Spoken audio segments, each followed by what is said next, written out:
Season 1 was about transformation, realizing you can love your life and break free from stories that held you back. Now, in Season 2, we're stepping in a new frequency. What transformation looks like in real life. The messy middle. The real, raw conversations. If you're ready to live your truth, let's talk. This is Jessica Javens Talk Podcast, and here I am in Indianapolis with nothing more. Here's my Portuguese again, accent coming out, Andre, with my producer, Andre the Beast Crayton. I am so excited I can finally interview him after what, almost a year that I know him. Yeah, I don't like sitting in these seats to be interviewed, but I'm going to make an exception to the rule today. I am special. Is that because I'm Brazilian too? Yeah, that's a whole lot of things. I mean, you're definitely talented, and I like working with you. I seen your vision. I see your vision on what you're trying to do. And thank you for having me on your show. Thank you.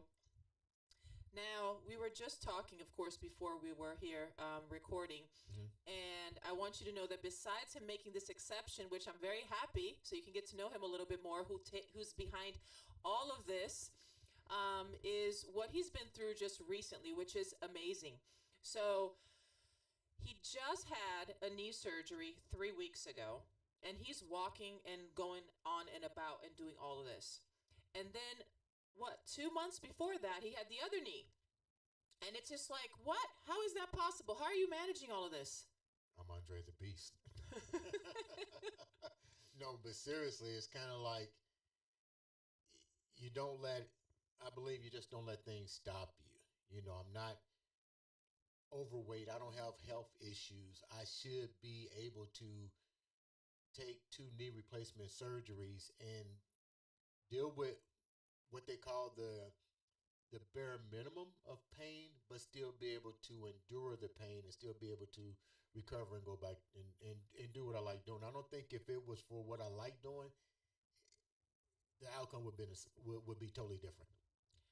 I totally get that, and I agree that you have to be healthy. Whenever you do a surgery or something like that, you have to be in the best shape possible, because that's just going to improve your outcome, right, and the chances. So every doctor knows this, and everybody should do it. And you never know when you're going to need it, really. Yeah. So it's better for you to always be, prepared, right? Correct. Now, hold on. There's something here that you're not telling us. Did you take some pain pills?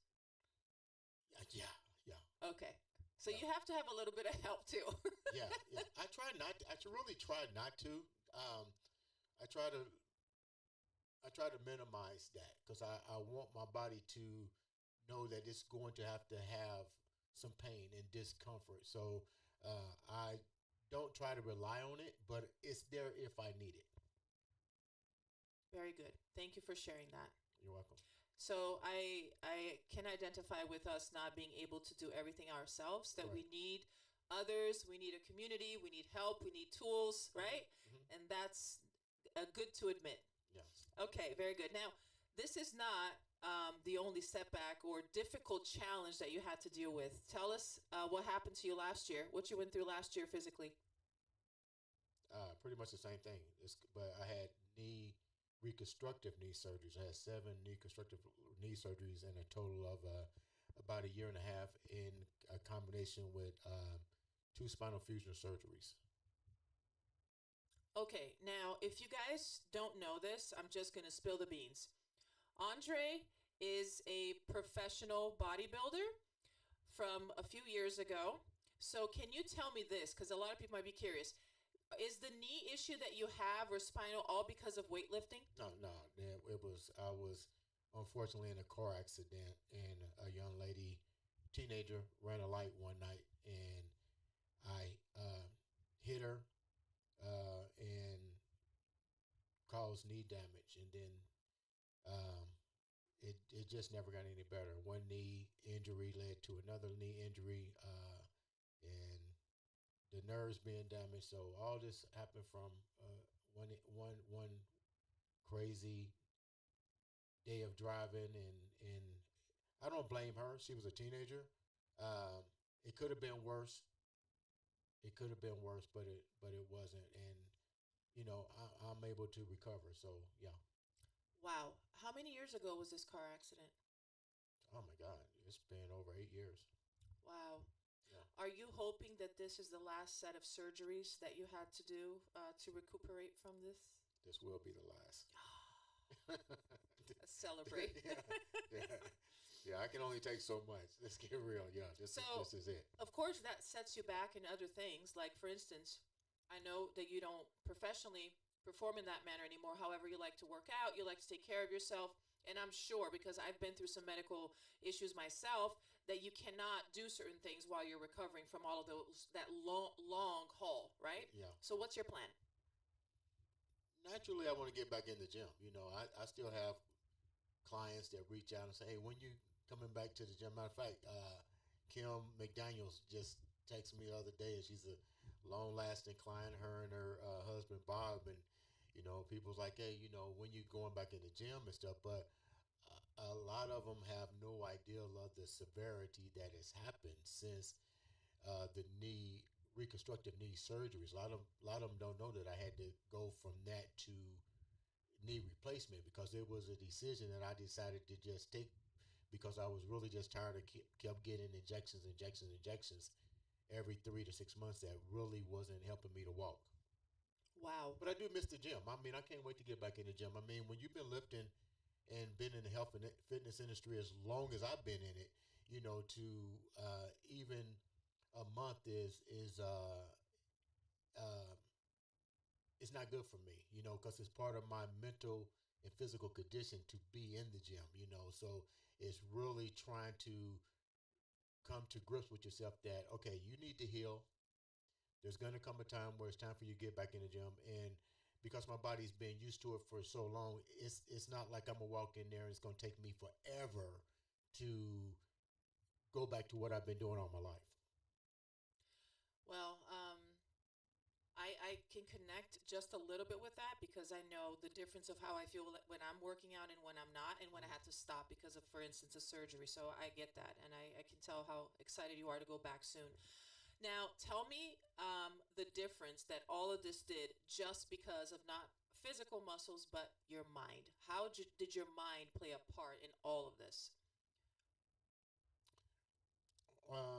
It's kind of crazy because you have to, I think when you are passionate about something, your mind is already set. When you are taken away from that environment, you have to let your mind know that this is only temporary, is what you tell yourself. And then to make sure that is, I call it action, force and action working together. So you're actually applying the actions to what you're telling yourself that in time this is going to happen. If I just, and then another thing behind putting action behind motion and thought is not putting yourself in one box. If I had to just basically said all I'm going to do for the rest of my life is lift weights and nothing else, or nutrition and nothing else, then when something like this happens, you really go down. Because you can't pivot. I'm able to pivot. Okay, I want to talk about pivoting, but before we go there, you said something very important that I resonate a lot, which is a certain mindset, which is this is temporary. Right. I remember a time in my life that anything difficult or challenging that I was going through felt like forever. Mm-hmm. And I think that most people probably feel that way too. When I hurt my back, I have bulging discs on my lower back. Mm-hmm. I had to do like a treatment with a chiropractor about 6 weeks. It took me to get out of that crisis where I could actually start walking normally again. Mm-hmm. Those 6 weeks, I truly believed that I was never going to be able to dance again. Love to dance. Of course, I'm Brazilian. I should. So I was scared I was never going to be able to dance again. And then I healed. And now I know how to take care of my back, and I feel great. Mm-hmm. I know how to maintain it. And now I know how important it is to think this is temporary. Yeah. When I broke my arm, I knew that it was going to take probably a year or more for me to feel better. And I said, you know what? It's okay. It's going to be still temporary, and I'm going to do everything I can to feel better. And my mindset helped me with that. Mm-hmm. So thank you for sharing that. I think a lot of people need to understand that. Now let's go to the pivoting. Explain that to me. I think being an athlete and a scholar allowed me to realize one thing, and growing up too, that I don't want to put my eggs in a basket, nor will I have somebody keep me in a basket.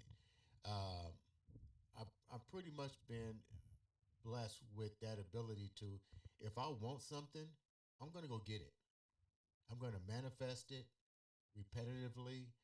I'm going to get it. But a lot, this is where people need to understand. Just because you dream or manifest something or do that, you have to put action behind thought. And it has to be continuous. It's not going to happen overnight. There's going to be more challenges. There's more challenges in life to pivot from something that you're comfortable with than it is to stay in something that you're used to. Interesting. That's the difference. I learned how to do that. That's what I call being able to pivot successfully and knowing.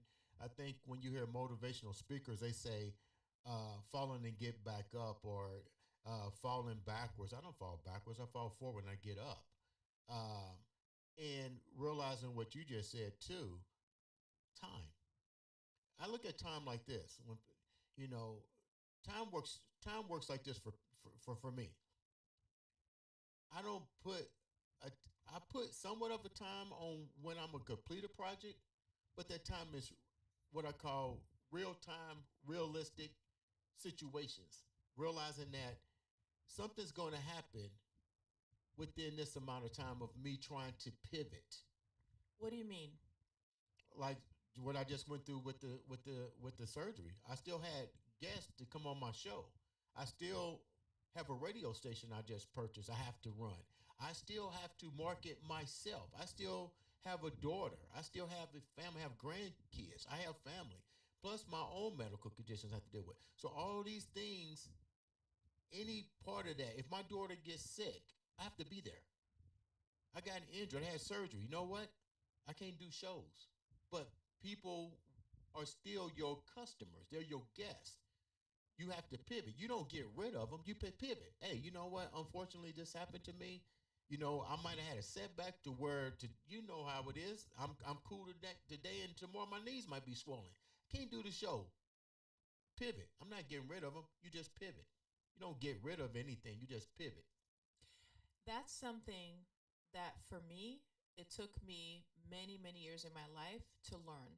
I'm still learning that, which in Portuguese, there's an expression that we say dança de cintura, which I say is, that all the time. I know. of course you do, which is the dance of the waist, which means adapting. So Yeah. you move it according to, whatever you need to do. So, and that's difficult because it takes time and experience for you to build that. How can a person, in your opinion, can reach that quicker where they're not stressing or making bad decisions and learning instead how to pivot?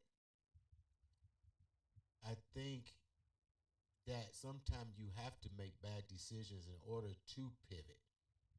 Because if everything is at your disposal, you don't have adversity. Adversity creates the opportunity to pivot, to make you, well, pivot in another word is reevaluating the situation. You know, do I crawl up under the table? You see all them things there. Do I go over the table, which would probably be easier? You know, so you just find, and sometimes going over it, even though it looks easy, it may be something else along that pathway. You know what I'm saying? So to answer your question, sometimes you have to have obstacles in your way in order to understand how to pivot, because this makes you sit back and look and say, what did I do wrong? What did I do wrong? What do I need to do to change so I can continue to know how to pivot and to make what I'm trying to accomplish better? Is that something you do regularly? Yeah. What I like to do, I'm not going to say I do it every day, but almost every day at the end of the day, especially if I have that alone time, it's very important, is that I'm thinking about everything that I did that I should be happy and celebrate, no matter how small it is that day, and what I could have done better. And I try to meditate that, so moving on, I've learned from it and I'm building on it. That's how I do it. How do you do it? Thank you for the download. I always say that when I'm asked in the universe to help me say the right thing. It's pretty easy. I don't let life, I try to not allow life to send me in a spiral. And what I mean by that is when you're trying to accomplish a lot, you get fed a lot of information, good, bad, ugly. You get it all. And it becomes like a garbage truck up in here. And you have to do exactly what you say. So that's when I take a moment, and when I feel in that crash, I call it the crash. And that crash comes with a lot of emotion because you want to succeed. You don't want to let somebody down. And you have to tell yourself, okay, what did I accomplish so far? Whose life did I change so far? What impact did I do so far? Like when we was just here and Omar called and said, "Hey Dre, somebody listened to your radio station all the way in Michigan and watched your podcast, and they came and ate at my restaurant and they shared with me, they knew everything about me." And he's like, "Who are you?" And first thing he did was call me and share that. Okay, that touched me. I tell people all the time, even on my podcast, I'm not trying to touch the world, but I just touched him just like that because he said, "Dre, they didn't even know me, but they all came here and bought food for me." That's the power of good connections. This is so Yeah. important, and you both and I know that very well. Yeah. And we're as present as we can be in our communities and online, everywhere we possibly can, talking about this place. So this is the second time I'm in Indianapolis, Right. and this one here promised to take me to eat there last time. I didn't go. We didn't We have were time. too busy. We were breakfast, lunch, and dinner recording here in the studio. Hey, now now you this gotta time admit that chicken was off the chain every day. that was Yeah. the Sheraton here cooks very The well. chicken breast was It was Yeah. we couldn't have enough of it. But one of his favorite dishes, which is against my policy, is mac and cheese and tater tots. Like, who eats carbs with carbs? I would just crash. However, Omar, which is the owner of the good spot. The Good Spot, Yeah. which is the place you just heard, I was promised by him, the owner, and this one here, founder of the iambeastnetwork.com, to have a meal there, and they promised me it would be a healthy one. So I'm looking forward to it. I'll tell you guys about it later. Okay. All right. Yeah. And it will be a good meal, but you definitely got to try the macaroni and cheese and the tater Okay, tots. I'll take one bite. That's it. That's how it starts out. One bite. One bite. That's what I said too. One bite. I can't. No, I can't. No, discipline. You have to be focused. Yeah. Okay. Okay, now let's go back to the time that you started to become a professional body weight. I don't even know. I just see all those trophies up there. Bodybuilder. Bodybuilder, thank you. Okay. There you go. In Brazil, I'm joking. Yeah. So tell us how it was. How'd you get into that career? It was actually a fluke. I actually was training. I was a 1984 Olympic candidate, track and field. The mile was my event, and a lot of people don't know that. And I got hurt during the getting ready for the Olympic trials. I pulled a hamstring, and I had never pulled a hamstring in my life. Never had an injury in my life, and that led me to a gym. The guy was in there said, "Hey, have you ever thought about bodybuilding?" And at the time, I was maybe like 114 pounds, a skinny kid that ran everywhere. And I was like, "What is bodybuilding?" That's exactly what I said. "What is bodybuilding?" And he told me. And I was like, I remember saying, "Dude, I'm like skinny as all outdoors."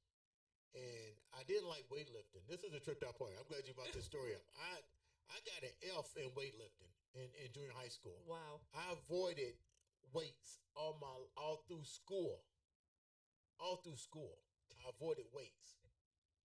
It shows you how the universe prepares you. Something that I hated later circled, and I wind up enjoying it, getting my degree in exercise science, nutrition, coming up with a award-winning nutrition manual that's endorsed by the Cleveland Clinic. Do they have mac and cheese there? I sure do. But that's how bodybuilding came about. But I liked it, but I liked it because it was I needed another pivot, but it wasn't called pivot. I'm like, what do I do now? You know, I'm petrified from running because what an injury does to an athlete, it changes him. You don't know if you're going to ever be the same. From that moment on. And I tried to run, and I kept pulling that muscle. I kept pulling it. And bodybuilding was a whole new thing. And I was like, how can I take this and really take it to a level that's going to benefit me? Because I know I can't lift weights for the rest of my life. The more I got exposed to the sport, the more I was like, this isn't what I want to do for the rest of my life because I don't want to do drugs. I'm only going to get so big. I knew genetics had a lot to do with it. And I was like, okay, this is my pivot timeline. This is what I want. This is where I'm at now. This is where I want to be here. This is where I want to be here. This is where I want to be. I put all these in what I call the time frame. Okay. And I made it happen. When I was ready to leave and walk away, I left away on my own terms. But I created what I wanted to create out of the sport that I was in. That's amazing. So what's the highlights of that career? It was great. I met great people. I got a chance to travel all over the world at such a young age. It taught me how to promote when we didn't have social media. It taught me how to use a roadmap. Because I remember when MapQuest first came out, I was happy that's all I do. Until you ran into a detour and was like, okay, who do I call? Yeah. But it sharpened my skills further down the line because now it's easy to market yourself, but do you have a brand? So it allowed me to create a brand and to make that brand flourish into the new digital age that we're in now. Wow. How many years did you work towards and ended that career of professional body lifting? I actually stopped competing about 2004, but I still was involved in the sport as a national head judge. So I would go to bodybuilding contests and either set it up and run it and bring in my judges or be part of the promotional staff. It really just became a part that I wanted to just walk away from it completely. You know, there comes a time where, you know, that was a part of your chapter in life. It was great. I met, like I said, great people. I still talk to a lot of the guys I competed against, and we sit and we laugh. I talk to the guys that I looked up to, and we talk and laugh. And I seen some heartaches from bodybuilders that I competed with and became friends with that are no longer with us. That I learned a lot from. But once again, that was a part of my life that, you know, my kids, you know, they're not infatuated by it because they have their own life, you know, so it's another level. So now I pivot. I'm doing something totally different. Do you miss it? No. Why not? It was enjoyable and I'm done. Okay. Yeah. And that's interesting because a lot of times what happens in life is we look back with longing. Oh, those days, you know, those. I don't even talk about it. I keep very minimum souvenirs. I keep very minimum. As a matter of fact, when I knew I was done, I took every award, swords, axes, trophies, and I literally threw them in the trash. That's interesting. Yeah, I was like, that's not the most common thing that people do, and that's why I'm asking you this. Yeah. I mean, think about it for a minute. I mean, my kids are not going to be professional bodybuilders. It's a tough sport, just like any sport, like football and stuff. You have to have that determination. Luckily, my kids have great career paths, and I mean, they know their dad's story. You know what I mean? That's all that matters to me. And the people that were fans, they were fans. You know. Would you say that mindset helps you to love your life today? Yeah. Yeah, because I find a lot of this is so funny you brought that up, Jessica, because I know a lot of professional athletes, And it was one athlete in particular, Zdrunis Ilgauskas, that played for the Cleveland Cavs. Um, I remember when I first met him, I didn't really follow basketball. I went and watched basketball here because I was a season ticket holder for the Pacers when we had Reggie Miller and the Michael Jordan era. And when LeBron got drafted by Cleveland, I moved to Cleveland. The first person I met LeBron and his mom, and I met Zdrunis Ilgauskas. I actually had dinner with him, spent a lot of time at his house. And I only asked him one question about basketball. I said, who was the toughest person you ever played against? He said Shaquille O'Neal. And we never talked about basketball since, ever. Wow. Even during Christmas, we didn't talk about basketball. But what I noticed about that is when people that are in their sport, that's their job. They don't really want to talk about their job. That bodybuilding was my job. Interesting. I didn't want to talk about it. I want to talk to you like me and you are talking. And I think I understand that because when I was in my previous career in banking, out of banking time, I did very little talking about it. Right. Because that's all I did all the time. Right. So you don't want to do it. And it was a job. You're right. Yeah. But what I do today, it's not a job. Right. So I do love talking about it. So it's a little bit different. But it's different also because I love what I do now more than I loved anything else that I did before. Mm-hmm. Is that what we're talking about here? Or is there another reason for you? You just learned to find something else. Thank you for asking that. This is the download I get for that question. The universe has a purpose for everybody. That particular point in my life was to get people healthy. A mission. Health, fitness, healthy, mind, body, soul. Everything rolled in together. This is another mission. The mission of amplifying one's voice, emotional concerns and needs.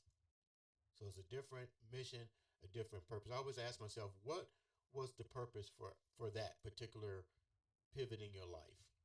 What was this particular pivot in your life? Because I'm the first African American or man of color to get full legal custody of his daughter.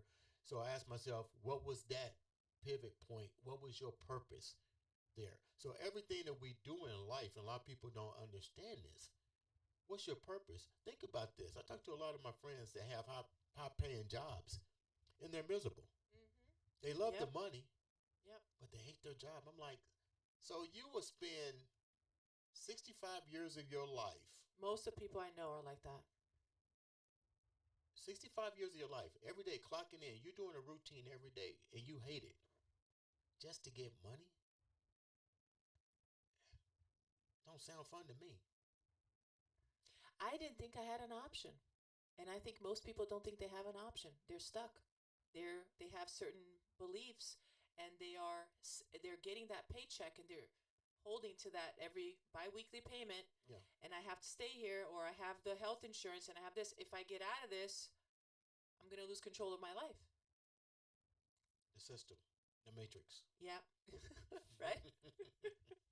So right now, you're about to celebrate how many years of your current network business? The I Am Beast Network is about to celebrate I believe 2025. Wasn't it 18 or 19? 4 years. We're going 4 years. 4? Yeah. Podcast, the newly acquired I Am Beast radio station, the I Am Beast production company, the I Am Beast clothing line, everything. Oh, Talking about clothing line, the one that I like the most is what he's wearing on his wrist. Yeah, Those beautiful stones, natural stones, gorgeous. 4 years. I 4 years in the making, but I visualized everything happening within that time frame. It wasn't a rush. I just said, this is, and I remember telling Yolanda this. I was like, look, this is how I operate. This is what's going to happen in the first year. This is going to happen in the second year, the third, fourth. By the time we get to the fifth year, we'll be happy. We'll be totally happy. By the time you start any business, by the time you get into your fifth year, you should have already had everything in place. Everything should at least be where it's acceptable for you. Everything makes sense, and you can just glide. that's the standard average industry, right? Time frame, 5 years. Yeah. Yeah. And sometimes some people make it a little sooner, others take a little bit longer, but that's the average. And that's where you need to build up a little bit of resilience. And like you said earlier, it's the day in and the day out and the consistency. Mm-hmm. To be great, in my opinion, requires this consistency. What does consistency look like? I mean, when I was starting out, people were like, "Man, you're there all the time." It's easy to judge when you're looking on the outside, but if you're looking from the person's vision, it's a whole different ballgame. You have to be consistently great to be good, and to be great, everything has to be consistent. And for me, I'm a total believer in that. So much so, it's even part of my personality is to be a person that doesn't give up on anything easily. Mm-hmm. I'm a person that I'm a go getter, and I keep doing it until I have entire proof that I should not be doing this. Unless there's something else, I keep going. Mm-hmm. However, I do believe in allowing yourself to grow in that sense and believing there's no cap on it, and surrounding yourself with people with that same set mindset, and also people with the mindset ahead of yours. Right. Because that's how you're able to overcome whatever comes at you, right? Because you're going to have moments of doubt, of setbacks, Mm-hmm. of people saying negative things about you. We were just talking about that yesterday. Depending on how I portray my show, there might be people who are going to say negative things. How am I going to overcome that? What am I doing? So all of that talk, that conversation, that feeding, that network, Mm-hmm. and what I allow myself to read, listen, and talk about when I'm not on camera or whatever is what I'm becoming. Right. And we have to make sure that we're feeding that vision of where you're going to be. Is this serving my vision? Is this serving my vision, right? Mm-hmm. Whatever it is, you have to think consciously, intentionally, and then of course act accordingly. There's nothing more to say than that. What would you like for people to know about you before we start wrapping up this episode? That I was so privileged to have you. By the way, did I say he's my producer? Okay, I'm only here because of him and Yolanda, the two main creators of this whole network.